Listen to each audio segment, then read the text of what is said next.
పర్సెంటేజ్ని వెంటనే 2020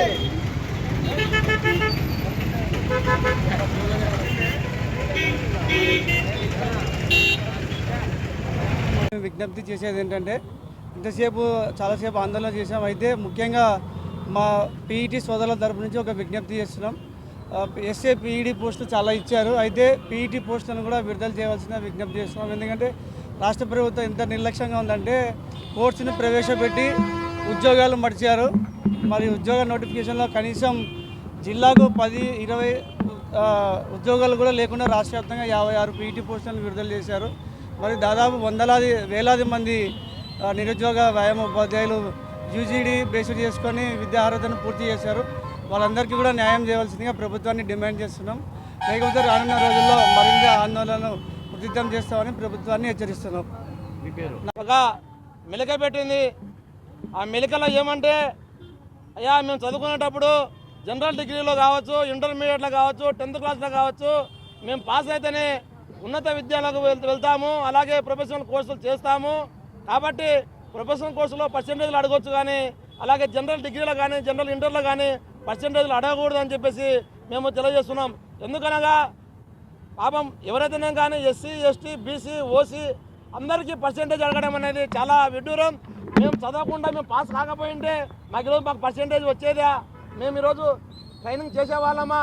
కాబట్టి అది గమనించాలి. మరి ముఖ్యంగా పర్సెంటేజ్ వల్ల ఎన్నో లక్షల మంది, దాదాపు అంటే 16 లక్షల మంది ఎన్నో ఏళ్ళ నుంచి ఒక కళలాగా 2018లో మీరు డిఎస్ ఇచ్చారు. అప్పుడు ప్రభుత్వం మీరు సీఎంగా ఉన్నప్పుడు, ఇప్పుడు మళ్ళీ 2025లో డిఎస్ ఇచ్చారు. సంతోషంగా అందరూ ఉన్నారు. కానీ ఒక మెలుగు పెట్టి 16 లక్షల మంది గొంతులు కోస్తున్నారు. అయ్యా చంద్రబాబు నాయుడు గారు, విద్యాశాఖ మంత్రి లోకేష్ గారు, మీకు తెలియజేసేది ఒకటే, ఇప్పుడు ఇచ్చినటువంటి ఈ పర్సెంటేజ్ని, డిగ్రీలో పర్సెంటేజ్ని ఎస్సీ, ఎస్టీ, బీసీలకు 45%, ఓసీలకు 50% పెట్టడం అనేది చాలా విడ్డూరము. మా గొంతు మీద కత్తి పెట్టి మీరు నిరుద్యోగుల పైన ఆడుకుంటున్నారు. అలా లేకుండా ఇప్పటికైనా సరే మీ తప్పేముండదు. మీకున్నటువంటి అధికారులు మిమ్మల్ని మిస్గైడ్ చేసింటారు. మీరు ప్రజల పక్షంలో ఉన్నారు కాబట్టి, మీరు ప్రజాప్రభుత్వంలో ఉన్నారు కాబట్టి ప్రజల కోసం మీరు చేయాల్సిన పని ఒకటి చేయాలి. మీరు మా కోసం 16 లక్షల మంది మీరు గొంతు మీద కత్తి పెట్టినారు. ఆ కత్తి లేకుండా మాకు ఆ పర్సెంటేజ్ని తీసేయాలి. డిగ్రీ 10వ తరగతి, ఇంటర్మీడియట్, డిగ్రీ ఫలితాలలో ఉన్నటువంటి పర్సెంటేజ్ని పరిగణలో తీసుకోకుండా ప్రొఫెషనల్ కోర్సుల్లో అంటే బీఈడి, ఎంఈడి, ఎంపీడి, బీపీడి, డిఈడి, యూజీడీపీడి వారందరికీ ఉన్నటువంటి వాటిలో పర్సెంటేజ్ అడగవచ్చు. ఎందుకనగా ట్రైనింగ్ చేసేటప్పుడు పర్సెంటేజ్ ఉంటుంది కాబట్టి గమనించాలి. మరి ముఖ్యంగా అందరికీ ఒకటే బాధ, ఇది గమనించండి సీఎం గారు, లోకేష్ గారు.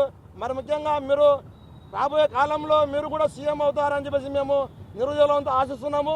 మీరు ఇప్పుడే ఇలాంటి కిలుకులు పెడితే మీకు నెక్స్ట్ రాజకీయ భవిష్యత్తు ఉండదని చెప్పేసి మేము తెలియజేస్తున్నాం. మరి ముఖ్యంగా ఎస్జిటి వాళ్ళకు కూడా ఒకే రోజు ఎగ్జామ్ నిర్వహించాలి. ఎందుకనగా ఒక్కొక్కరికి ఒక విధంగా ఎగ్జామ్ పెడుతుంటే 10 రోజులు నిర్వహిస్తే పేపరు ఒకరికి సులభంగా వస్తుంది, ఒకరికి కష్టంగా వస్తుంది. వారి జీవితాలు కూడా అగమ్య గోచరంగా ఉన్నవి. అది గమనించాలని చెప్పేసి తెలియజేస్తున్నాం. Thank you so much. కొండపో చిన్న సుంకన్న, ఆంధ్రప్రదేశ్ నిరుద్యోగ వ్యాయామోపాధ్యాయుల కర్నూలు జిల్లా సంఘం అధ్యక్షులు. Thank you so much. Babu Naidu గారికి నమస్కారాలు, అట్లే లోకేష్ సార్ గారికి నమస్కారాలు. చాలామంది యువత ఈ పర్సంటేజ్ వల్ల ఎన్నికి వెళ్తున్నారు. కావున దయచేసి అది రిటర్న్ తీసుకోవాలని కోరుతున్నాను సార్. దయచేసి అందరూ నిరుద్యోగులను ఎంకరేజ్ చేయండి సార్. ఫ్యూచర్ ఆలోచించి తీసుకోండి సార్ నిర్ణయం. పీటీ